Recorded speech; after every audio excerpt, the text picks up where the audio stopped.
sponsored by Duval Motor Company. It has been 50 years since communist North Vietnam released some 500 prisoners of war. And do you remember these? It seems everybody in my high school wore one of these, a POW bracelet. This one, Peter Schoeffel, a Navy pilot in Jacksonville. Call sign Savage, pilot A4 Skyhawk, shot down 1967 and sent to living hell. You can't breathe because your chest is compressed during this process. The process to get our captured boys to talk, handcuffed and shackled. You have to realize that after a little bit of this, you have no support from your own muscles. And so generally be on my side like that, maybe, and sweating so hard that I'd have a pool of sweat under my head and I'd lean over and suck it up. That is, lick up his own sweat to get some moisture in his mouth. Captain Schoeffel, when we first met him back in 1993, he helped us understand the torture of our POWs in Hanoi. I came to Vietnam as a young reporter. And Pete, I'm thinking about you.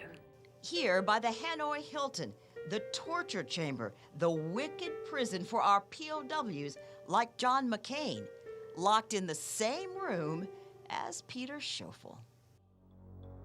Pete wrote these poems about his torture, tiny little words for such enormous emotion, and he hid them from the communists in his underwear. Here, twisted in a choking, knotted hell, you strove to save your broken pride, and failing, heard its never-ending knell, and mourned you had not died. And that hell for Pete, 5.5 years, 2,007 days.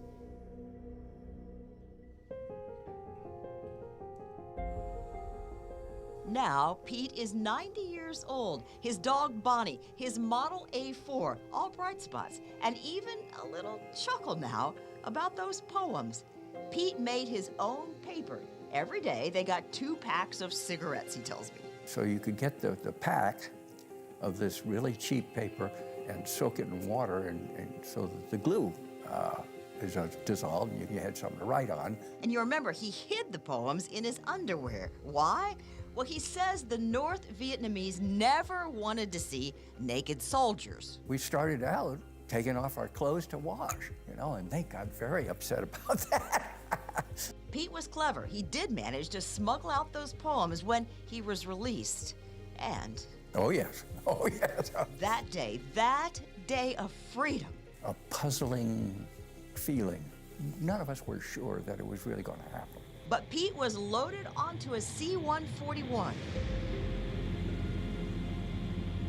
The airplane did roll out to the end of the runway and did take off.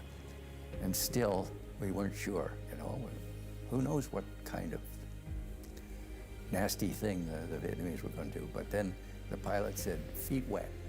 Feet wet, the term for land to sea. And that was the moment. Everybody broke free and screamed and yelled and had this wonderful feeling. It was a great feeling. We're met by pretty American nurses. It was late at night, 12:30 or something like that, when we landed in Hawaii, and we were met by this great group of people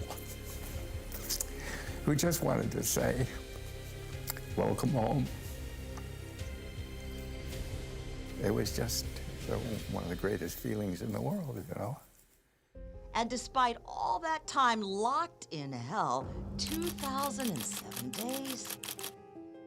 So I got to fly the airplanes that were just wonderful to fly, and to take part in an effort that I thought was just.